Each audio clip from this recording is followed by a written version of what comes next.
आदित्य ठाकरेजींसाठी जर या राज्यात काही मुद्दे आहेत तर ते महानगरपालिका निगडीतच आहेत आणि मला पूर्ण खात्री आहे की या अधिवेशनमध्ये पण स्ट्रीट फर्निचर आणि मुंबई महानगरपालिकेचे मुद्देच त्यांच्यासाठी प्राधान्य राहणार आहेत। मला असं वाटतंय की श्री आदित्य ठाकरेजी यांचा जीव हे मुंबई महानगरपालिकामध्येच अडकलेला आहे।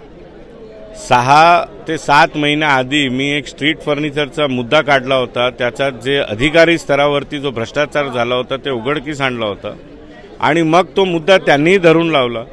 शासनाने दखल घेतली आणि गेल्या अधिवेशनामध्ये मी शासनाचं कौतुकही केलं की ते टेंडर रद्द करण्यात आलं।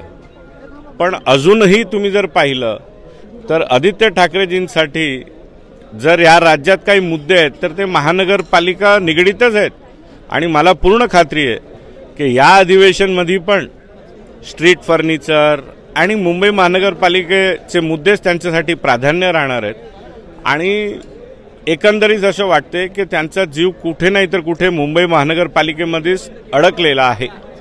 अधिवेशन हे खरं तर शेतकऱ्यांचे प्रश्न असतील किंवा जे राज्यस्तरीय प्रश्न आहेत, जसं मराठा आरक्षण, ओबीसी आरक्षण असेल, यावर चर्चा करण्यासाठी असतो। मात्र पालिकेसारखे छोटे विषय या अधिवेशनात घेऊन वेळ वाया घालवण्याचं काम केलं जातं का विरोधकांकडून? माझं स्पष्ट म्हणणं आहे की यांचा जीव मुंबई महानगरपालिकेमध्येच अडकलेला आहे आणि म्हणून मुंबई महानगरपालिकेचे जे भ्रष्टाचार आम्ही उघडकीस आणले त्यांनाच ते अजूनही 6 महिन्यानंतरही रेटून धरून बसलेले आहेत।